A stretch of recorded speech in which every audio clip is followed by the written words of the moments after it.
Welcome to Canada's podcast. Hello, I'm Mario Toneguzzi, Managing Editor of Canada's Podcast. Joining me today on Calgary's podcast is Kathy Ewan, who is president of Phase 1 Design with offices in Calgary and Vancouver. Thanks for joining us today, Kathy. Thanks for having me, Mario. All right, let's chat first of all about your business. What do you do? So I own Phase 1 Design. We are an architectural and interior design firm, and we specialize in designing homeowners' dream homes. So whether it's a new build or a major renovation, that's what we do. We help our homeowners get there. Tell me a little bit of the history about Phase 1. How did you start it, and more the why? Yeah, sure. So we've been around for 17 years. I feel really old when I say that. Wonderful. Yeah. Thank you. But yeah, so the why. So my background is actually construction project management. So one of the big whys of why the company got started was on the project management side, I saw a lot of disconnect between design and, what I'll call the more practical side of the business, which is essentially having projects on budget, on time, as well as, just being buildable, like from a construction standpoint. So, of course, like a lot of entrepreneurs, founding stories, I thought we could do it better. We're like, oh, wait, we can come up with, a business that maybe can address these issues that I saw at the time in the industry. So that was part of the reason why Phase 1 Design was born. So we wanted to be the design firm that was able to not only deliver a beautiful design, but do it within a construction budget, do it within the context of being on time, like the overall time frame of the project, as well as buildable. Mm-hmm. So your interest in homes, in architecture, where'd that come from? And did you always have this as a kid, or did you develop it over time somehow? Yeah, I think I was always really interested in homes and like home design. I think one of the big, kind of going back to the whys though, was really for me, it was leaving a legacy. I really want to, and since I was like a kid, I've always wanted to impact other people's lives. And really, like on a small level and also like on a large scale, right? So I always talk about leaving legacy. So like, what are people going to say like long after I'm gone? I know that sounds really morbid. But yeah, like just making a positive impact in other people's lives. So in terms of like being able to be a part of a dream home project and a home design project, in my opinion, we are making an impact in people's lives. Mm. What's a favorite, one of the favorite types of homes you've designed? Oh my God. Okay, that's a trick question. that was really hard to answer. My favorite, oh my God, I love them all for different reasons, but I know you're looking for like an answer. So, like a specific answer, right? No, it's okay. I just thought, what, if there was one that popped in your head. I think a home, what I love, and to be honest, my style and what my preferences change all the time because I see so much new stuff out there. But I think that a home, like when my favorite type of design is when you walk in and it just feels like really good. Like you just feel like you just want to hang out there in that space and spend a lot of time, entertain, have family and friends over, and yeah, just somewhere a space that you want to be in and just makes you feel good. Yeah, I guess in this field, right. A lot of creativity obviously involved, right? And where does that come from? Like, where do you get inspiration? Well, I think most of our designs are inspired more so by our clients because everything we do is custom. Yeah. So a client would come to us and, they have their vision, which is for me that it's really exciting just to see somebody else get excited about, what they want. And then in terms of like the creative side of things, I know this sounds kind of cheesy, but like the world is an inspiration, right? Like you can walk down the street and I don't know, see like a cool shape, even in like nature. Let's say you're literally like walking through the park and you see something cool and you're like, ooh, maybe you can pull that into design, or like a color scheme, or even like other architectural buildings. Like there's so many examples of great design out there, and it doesn't have to be like just actual like architectural buildings. It can be anything really that you see out there in nature. Mm-hmm. Yeah, or anywhere. So Okay, not to get into the age thing, but you brought it up. Okay, Okay, sure. I'm just thinking, going back in time, like you obviously were fairly young when you started the business. What were some of the key challenges you faced starting a business? Yeah. So I was 26 years old when I started the business. And of course, like a lot of people in their 20s, you think you know everything, Yeah, which is good. I think it's really good that you're naive, right? You're like, oh yeah. And I actually remember thinking to myself when I officially quit my job, my really, really good full-time job slash career at the time. I remember thinking to myself and saying out loud, "Is like, yeah, how hard could it possibly be to run a business?" And of course, you're like in for a crazy surprise, right? Like I thought I was going to work like way less hours and make all this money, and it was going to be super easy. But yeah, some of the key challenges I would say is like really just not knowing what you don't know. I think if you're familiar with the book E-Myth, they talk about working in your business versus on your business, and yeah, and yeah, so, I think a lot of entrepreneurs and small business owners, when you first start, that's all you do. You're working in your business, and you don't even understand the concept of working on your business. And even if you did, you wouldn't even know how to do that. So you don't have the business smarts or the business skill set. So you know how to do day to day, yeah, but not the business side. So for me, I would say that was our largest challenge. And yeah, like even something as basic as like, oh, I need to do a source deduction submission to the CRA as part of payroll. Like, what is that? What's the source deduction? Right? Just like simple thing. Well, now to us, it's simple, but back then yeah, it wasn't, right? So I literally read every single business book I could get my hands on. What little money I had, I spent them all on books. Like back then, it was like hard copy yeah. books that you would buy from like chapters. Like so. I spent a lot of time in chapters, and just consuming as much information as I could possibly get. Yeah. What do you think? When you look back, on starting being an entrepreneur, a lot of people start this out of necessity, right? Mhm. And they're forced to because maybe they're laid off or whatever, right? And Mhm. but it was a choice for you, right, to do this. And was it scary though to leave something that was, I guess, secure, for lack of a better word, right? For something that you don't know where this is going. Yeah, that's a great question. So I would say at first I was kind of like too naive to like be scared. Like I actually thought it was going to be this like really cool adventure, which it is. Don't get me wrong. But yes, I felt about like I think terrified would be a good word to describe how I felt, but I don't think it like really hit me until about 6 months to a year into the business where it's like whoa, like I have to like really start figuring out how to do this properly. Like I need to figure out how to make sales and revenue and like Mm, generate business because when you're working as an employee for someone, like you don't have to think about stuff like that. You just yeah, like kind of and it's all there for you. But then if you have your own business, like you're like where's my next paycheck coming from? yeah, Sometimes you don't have a paycheck coming, right? So yeah, exactly. So, yeah. so when along the way, along the journey, Mhm. being a woman I guess in an industry that most people associate with men, with home Mhm. building, et cetera, like that. What were some of were there issues that you had to deal with there, or challenges that you had to overcome there? Yeah, I mean, like the reality is you can't really see how tall I am right now, but I'm like 5 feet, five Oh, two with wow. heels. This is why I always wear heels. And I'm tiny, right? So yeah, I'm like this tiny, like back then I was in my 20s, 20-year-old, like coming in trying to sell architectural contracts, right? And be like, oh hey, let me design your house. I know everything about construction. Cause I actually like I said, I was in project management. So I actually used to like run trades, work on site day to day. So I actually did have the knowledge.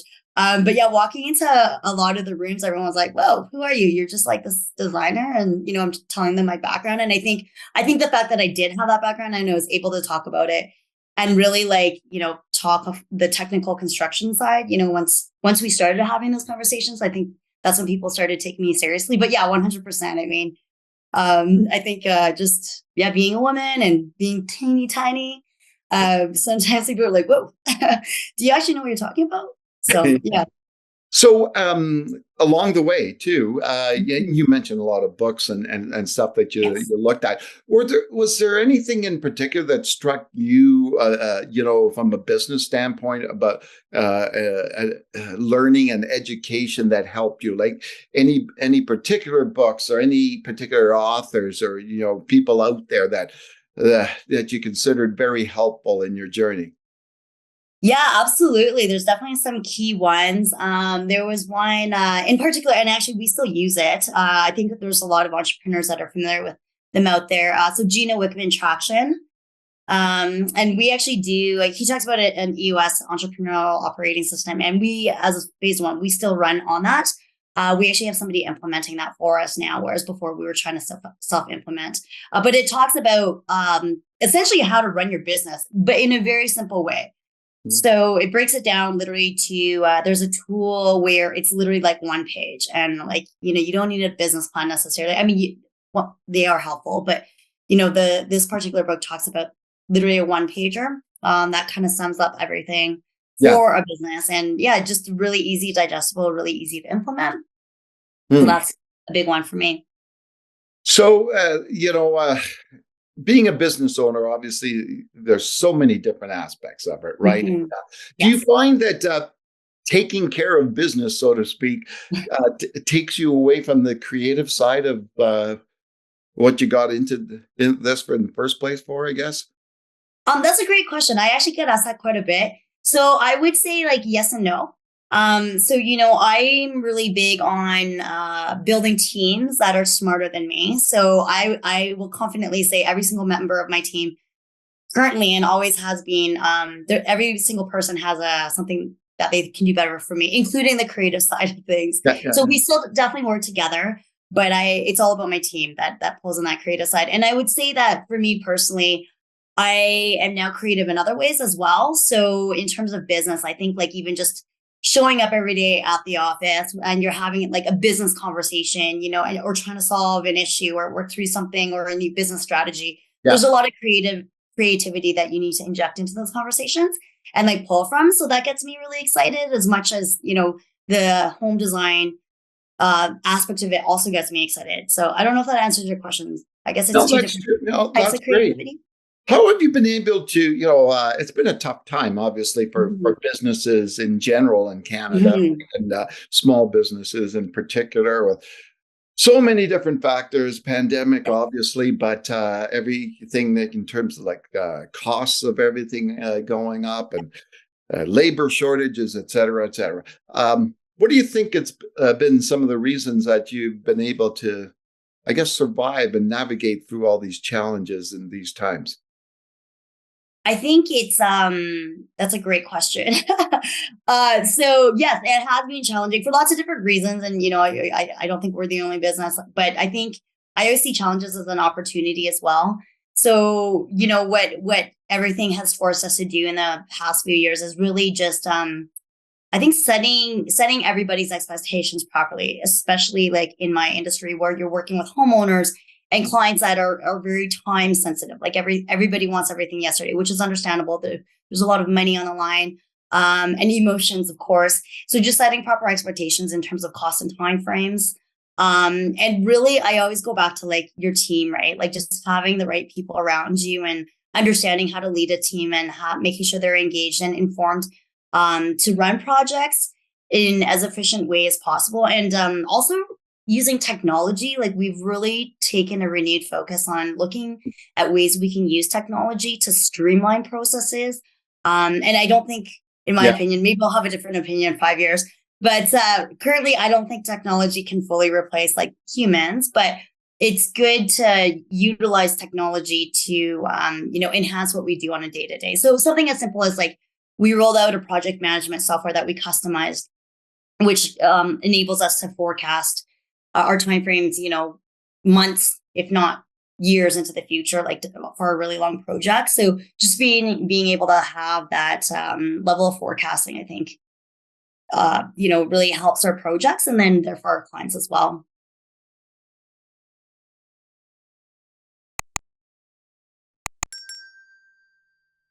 Okay, this kind of a weird question that just popped in my head when you talked Okay. about that technology Yes. and artificial intelligence, right?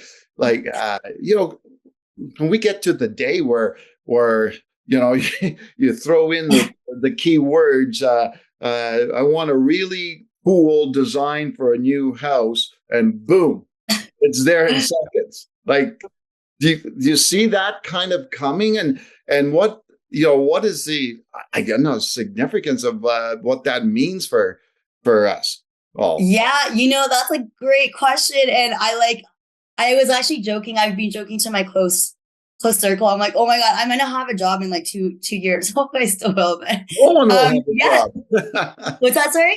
I said no one will have a job. I won't. Right? I'll be a robot sitting here asking you questions. But nobody can take your place, Mario. Come on, let's be real here. Yeah, so that's a really good question, and one like I wish I knew the answer to. I think again, yeah, and I don't know the answer to that question. Hopefully, I think that we will be working side by side with technology rather than just being fully replaced by technology. I think there are elements of what we do that just can't be replaced, and hopefully I'm not mistaken. So for example, just being able to have that human interaction and where, there's a certain way we ask questions as an example to pull the information we need from a client, and hopefully a robot won't be able to take our place to do that. We'll see. Which leads me to something else. Like as an owner, and when you're making decisions, are you the type of person that makes decisions like strictly and maybe more so based on research and knowledge and data and all that type of stuff, or do you go by your gut? Great question. I think you need both. I don't think that, what's that saying? Or paralysis by analysis. Yeah. Like, I don't think you can do all the research in the world, but, the reality is the business environment changes so quickly. So if you're going to wait until you're 100% certain, which I don't actually believe in 100% certainty, before you pull the trigger on something, like your opportunity is going to be already gone by that time. So, you make an informed decision based on the data that you have at your disposal at the time, and obviously do your research. But 80% done is sometimes better than 100% perfect, and there's no such thing as perfection. So yeah. So depending on what it is, of course, right? Yeah. So yeah. So if some young person came up to you and said, I want to be an entrepreneur, I'm thinking of being an entrepreneur, what advice would you give them? Good question. I would say, surround yourself with really smart people. You never want to be the smartest person in the room, in particular in key areas that I think, again, a lot of startup entrepreneurs don't know, including myself. So for example, like finance and legal and even like strategy, right? Like just surround yourself with as many smart people as you can. Get a really good mentor, or, ideally multiple mentors out there. Be prepared to work hard. And, when the going gets tough, just stick in there. I think really business at the end of the day, it's a lot about the hard work and tenacity when things just don't go your way. Just keep at it. Well, right now we talked quite a bit here about technology. One of the areas of technology is obviously what we're doing right here in video. Yeah.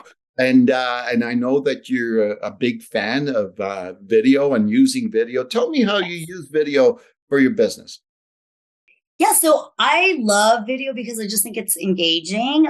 So how we use video specifically. So I have a YouTube channel, Dream Homes with Kathy. So we talk about basically everything you need to know about dream homes and answer, all the frequently asked questions. I think it's really good because it delivers a lot of information out to people who need it. And, on a YouTube channel, viewers can consume information like kind of at their leisure. And then once you actually have somebody that's engaged in your content, you can continue to deliver that content, right? Like in a really good, concise way too. So instead of having to sit there and watch a 1 hour video on something. Like you can just basically like skim through your channel and be like, yeah, I want to consume this 12-minute video about how much does a house cost, or, what can I build on my lot? Like things like that. Yeah. So yeah, so I think video, I just love video. Like I think it's really fun to do too, like once you actually get the hang of it. So I would encourage anybody out there to do it. Do you think it's a scary thing for a lot of businesses to adopt it initially? Oh, for sure. It totally is. And it was for us as well. And, my close business friends, actually, I just had one that came to me and I've been encouraging him for a long time. And he's a builder friend of mine, and he finally started doing it. And it's really cool. Like he was telling me the story of like, he's like, oh, Kathy, I finally did it. But it was cool because he actually saw his metrics go up, like on and the level of engagement on all of those platforms. So he's kind of bit the bullet and just did it. And somebody gave me some advice about this a long time ago, which is kind of crazy, but it's true. They're like, okay, you know what? When you first do video, you're going to suck. So the sooner you just start sucking and being like really bad at it, on the other end of it, one day you're going to wake up and be like, oh, these are actually starting to be like pretty good. So yeah, just start sucking and then one day you'll just be good. Like So tell me a little bit about yourself, Kathy. Now, obviously, being an entrepreneur, it's busy, in many ways, 24/7 for many entrepreneurs. Yeah. What do you do to relax outside of work?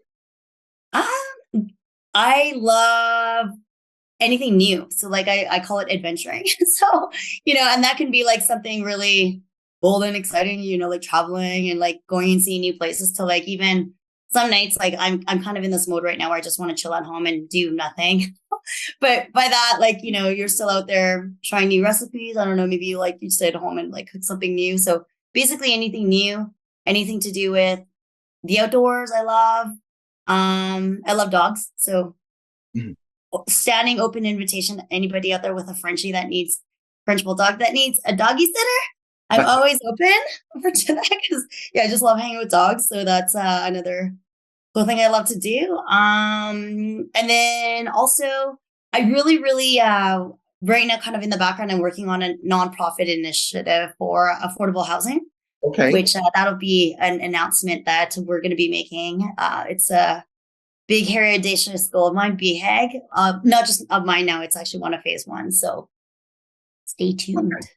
Okay, and I see that on your bio you're involved with the Horizon Housing Society. Sorry, and tell me about your interests there and or why. Oh, okay. So Horizon, yeah, I was on the board of Horizon. I'm no longer. I actually had to resign because I need to update that. But yeah, again, just back to affordable housing. So that's what Horizon Housing was doing. And I had to resign from the board because I started Vancouver office. So I just wasn't able to commit anymore.